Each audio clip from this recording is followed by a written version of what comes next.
when the technology we need helps us achieve the things we want. Hey, Lexus, send a text to Bay. I sold my app. Let's celebrate. Cracking the code to success is as effortless as your excellence. Recode your future with the tech-forward and tech-ready Lexus NX. Experience amazing at your Lexus dealer. Hey there, it's Orphe Divounguy, the co-host of the Everyday Economics podcast. Exciting news! Check out my new weekly column at thecentersquare.com. Join me as I break down complex economic trends in a way that's easy to understand for everyone. Check out the column every week and stay informed about the economic forces shaping our world. Be sure to subscribe to the Everyday Economics podcast and visit thecentersquare.com today. Welcome to Everyday Economics, the podcast that helps you learn about the economic world happening around you every day. I'm your host, Chris Krug, CEO of the 501c3 nonprofit, nonpartisan Franklin News Foundation. Everyday Economics, a production of America's Talking Network. You can subscribe to all of our podcasts at americastalking.com. To support Everyday Economics, please make a tax-deductible charitable contribution by clicking the link in the show description. We are recording this episode on Friday, June 28th. And joining me, as always, my friend and colleague, Dr. Orphe Divounguy, PhD economist. Dr. O, the Federal Reserve likes to look at PCE. You and I have talked about that a number of times on Everyday Economics. PCE numbers came out today. You know, you had said pre-show, no shock here. Inflation rose 2.6% in May, year over year. Adjusted, it's up 0.1% for the month. What does it mean? What's the takeaway here? Well, look, the market reaction is, the yields on the 10-year treasury down today. Down a lot, in fact. I mean, at 8 a.m., the 10-year was at 4.3. It dropped to like 4.26. So yeah, about by 2.5, 3 basis points down today. It's going to go back up a little bit because ultimately this was expected. We all knew this was going to happen, right? The market expected inflation to come down to advance on the month, 0.1% of the month, down from last month, PCE downshifted from, core PCE downshifted from 0.3% last month. On a year over year basis, core PCE is now 2.6%, down from the sticky 2.8% from the previous 3 months.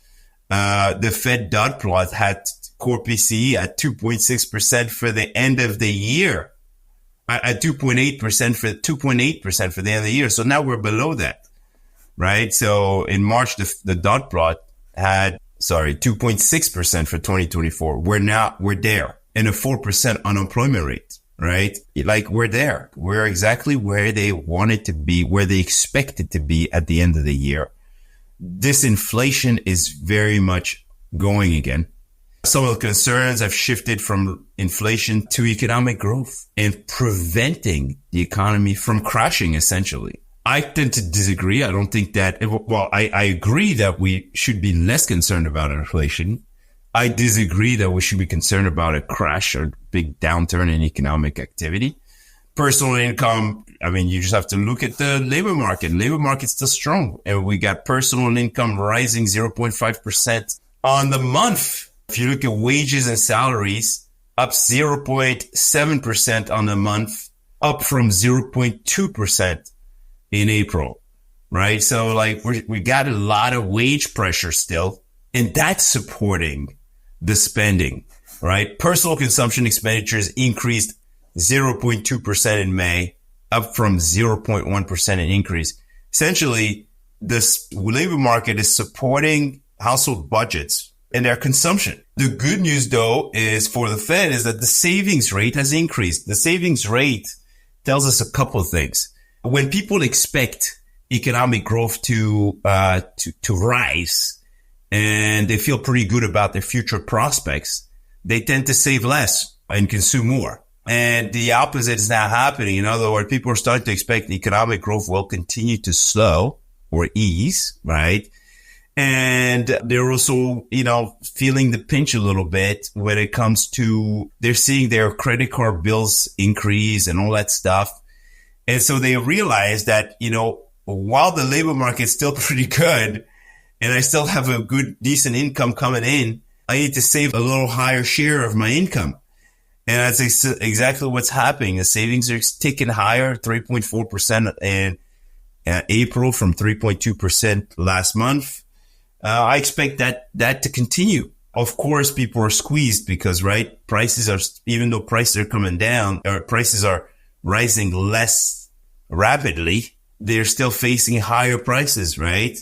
And the good news again is the labor market is really supporting households because wage growth, real wage growth is actually increasing and purchasing power is actually increasing, which is good. With that combination, people are able to save a higher share of their income. And that's also why I think we're going to see the economy slow, but the economy not crash, right? It's kind of the perfect scenario for the Fed, right?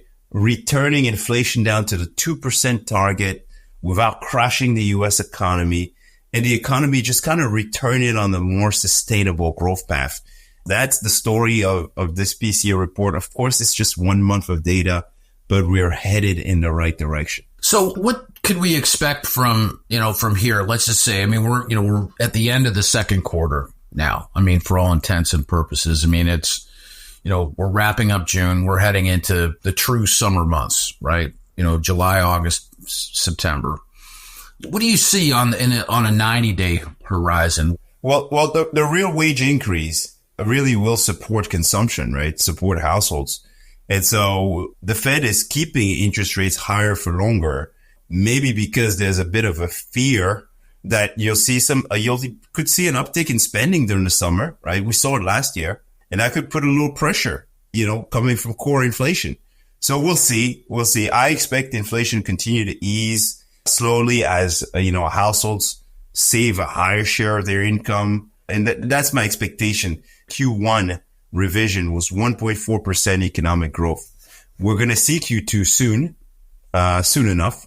I think next month we'll have Q2 estimates for GDP.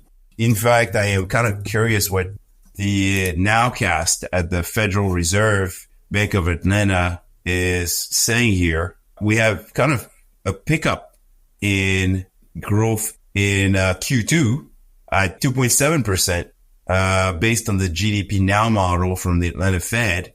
So yeah, I mean, this is actually supporting economic growth and preventing the crash that everybody's starting to worry about. Actually, the fact that inflation's coming down is helping.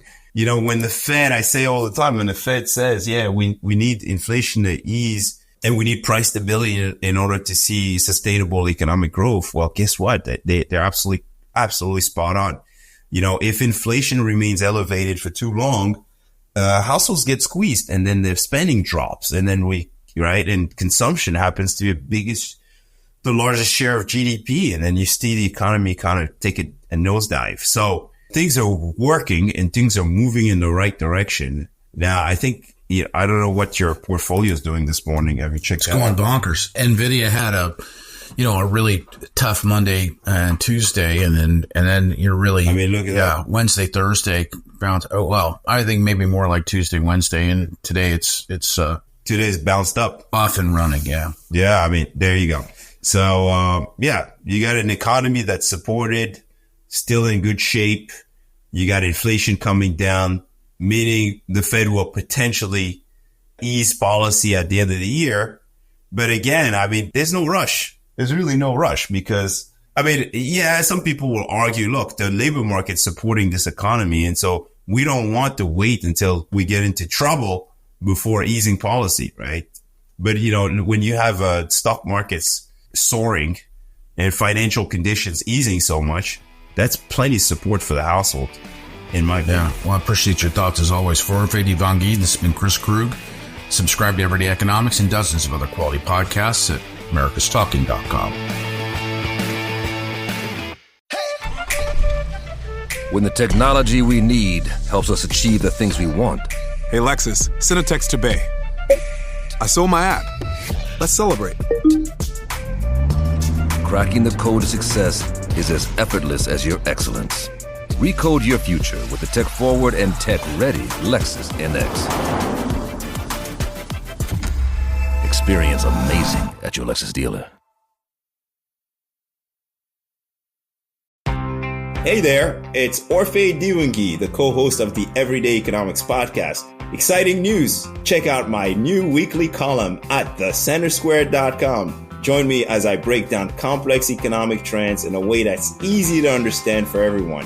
Check out the column every week and stay informed about the economic forces shaping our world. Be sure to subscribe to the Everyday Economics podcast and visit thecentersquare.com today.